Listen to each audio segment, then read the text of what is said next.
સુરતથી હાલ મહત્વના સમાચાર સામે આવ્યા છે। સુરત ક્રાઇમ બ્રાન્ચને મોટી સફળતા મળી છે। 51 લાખના એમડી ડ્રગ્સ સાથે 3ની ધરપકડ કરવામાં આવી છે। મહારાષ્ટ્ર પાસિંગની કારમાં 3 યુવાનો આવ્યા હતા। 3 યુવાનો પાસેથી 500 ગ્રામ એમડી ડ્રગ્સ મળી આવ્યો છે।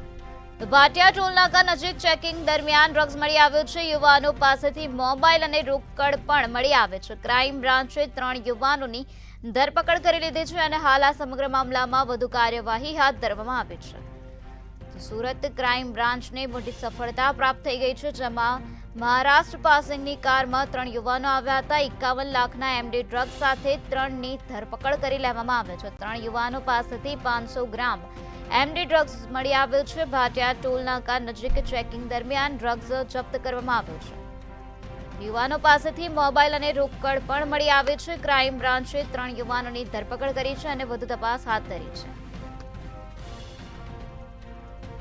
51 લાખના એમડી ડ્રગ્સ સાથે 3 શખ્સની ધરપકડ કરવામાં આવી છે। મહારાષ્ટ્ર પાસિંગની કારમાં 3 યુવાનો આવ્યા હતા, જેમની પાસેથી ડ્રગ્સ મળી આવ્યું હતું। 3 યુવાનો પાસેથી 500 ગ્રામ ડ્રગ્સ મળી આવ્યો હતો, તો 500 ગ્રામ એમડી ડ્રગ્સ જપ્ત કરવામાં આવ્યો છે। ભાટિયા ટોલ નાકા નજીક ચેકિંગ દરમિયાન ડ્રગ્સ મળ્યું હતું, તો યુવાનો પાસેથી મોબાઈલ અને રોકડ પણ મળી આવે છે। ક્રાઇમ બ્રાન્ચે હાલ આ 3 યુવાનની ધરપકડ કરી છે અને વધુ તપાસ હાથ ધરી છે।